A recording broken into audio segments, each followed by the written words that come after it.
Enquanto a doutrina do repouso do sétimo dia estava se difundindo na América em meados do século XIX, a rebelião Taiping estava tomando conta de toda a China. Os camponeses estavam se revoltando contra a dinastia Manchu. Tudo começou com Hong Xiuquan, o filho ambicioso de um lavrador pobre. Ele queria chegar a ser alguém na vida, então procurou uma posição no serviço civil.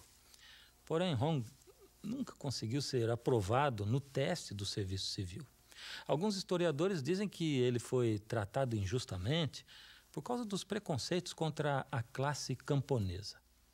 Um dia, quando Hong estava saindo da sala de exames, um cristão chinês lhe deu alguns folhetos publicados pelos missionários protestantes. Hong chegou em casa, os colocou na prateleira e esqueceu-se deles. Tentou mais uma vez passar no exame, mas outro fracasso fez mergulhar na profunda depressão. Um período muito difícil para ele, marcado por uma série de sonhos estranhos.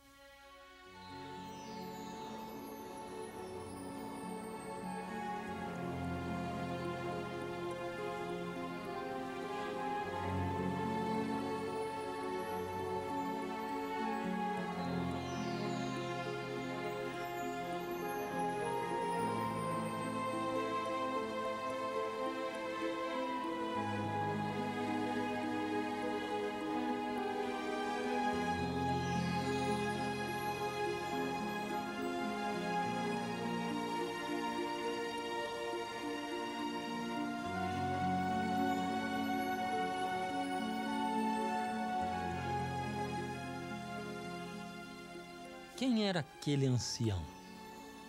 O que ele queria dizer? Um chinês tradicional não daria importância a sonhos, a menos que o sonho tivesse alguma ligação com a vida real. Já que Hong não via nenhuma conexão, os sonhos o deixaram um tanto perplexo. Mais tarde, um amigo lhe visitou e lhe disse: "Ah, você tem esses folhetos? São fascinantes, não são?" Fez assim um comentário por alto. Hong deu a seguinte resposta: "Bom, não os examinei ainda." O amigo lhe disse: "Pois acho que você deve lê-los, vai achá-los bastante atraentes." Os folhetos apresentaram Hong Xiuquan a Bíblia e sua revelação do onipotente Deus e seu Filho Jesus Cristo. De repente, os sonhos tinham um nexo. O venerável ancião era nada menos que Deus. Hong agora via o universo completamente diferente daquilo que tinha conhecido na tradição budista.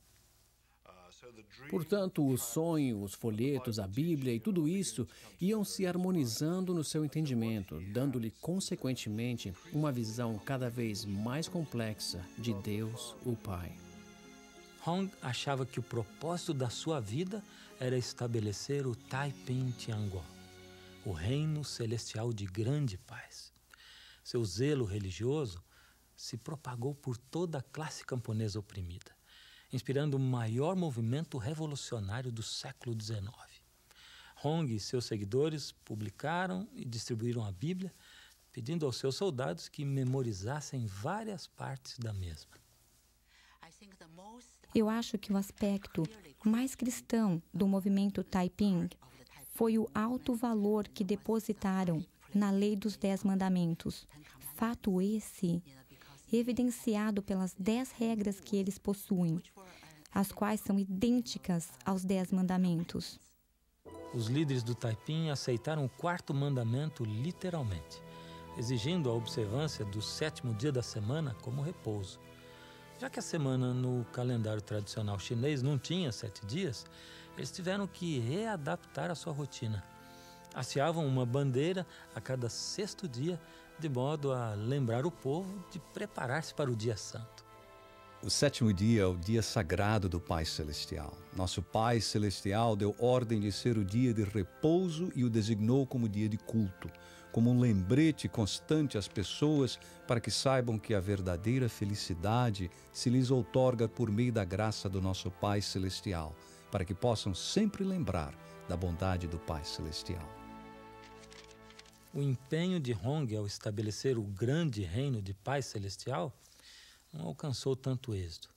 Contudo, ele e seus seguidores liberaram 40% do império do domínio manchu.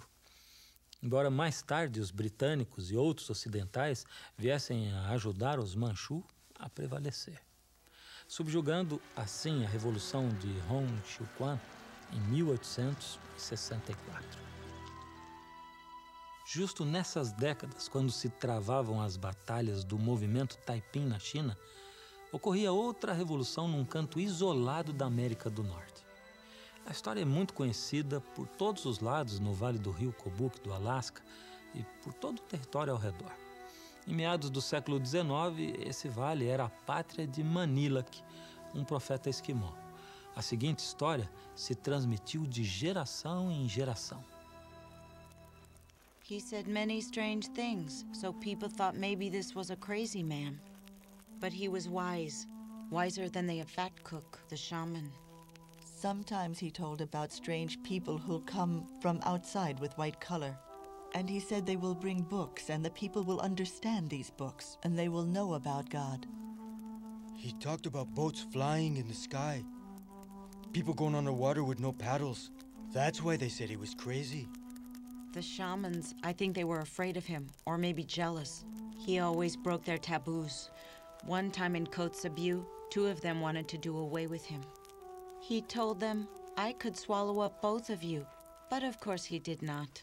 They tried to destroy his spirit while he was asleep, but the light in him was too bright. They could not get to him.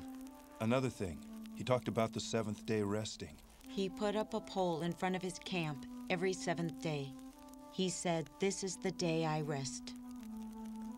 People said to him, "Why are you resting? You are just lazy, so you are not doing anything." He told them he lived by the commandments of the grandfather. The grandfather, that means God. Manilak se preocupava com o dia a dia do seu povo. Amedrontados pelo poder sinistro dos xamãs, os esquimós viviam sob diversos tabus que tinham sido implantados na sua cultura. Manilak percebeu que isso lhes dificultava a vida desnecessariamente. Ele se propôs a enfraquecer a influência dos xamãs, ensinando ao povo que se podia ignorar os tabus sem correr perigo. Não somente falava, bem como rompia ele próprio publicamente com os tabus. Um desses tabus dizia que não se podia comer no verão um certo tipo de cereja. Por que estão com medo de comê-las? Dizia ele. Então ele ia ao campo e pegava algumas cerejas e dizia: olhem, nada me aconteceu, nada me acontecerá. E assim todos ficavam olhando por longo tempo e esperando que se engasgasse, mas nada acontecia com ele. Vez após vez ele demonstrou que havia um poder maior que o dos xamãs. Quando os confrontava, estes sabiam que estavam diante de uma força superior. Então, prontamente, lhes dizia que sua sabedoria e proteção provinham do alto de alguém chamado o Grande Pai.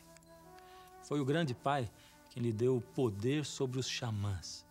Foi o Grande Pai quem lhe mostrou o que aconteceria no futuro. Foi o Grande Pai quem lhe disse como ensinar ao povo a viver sem medo. Foi o Grande Pai quem lhe ensinou acerca do descanso do 7º dia.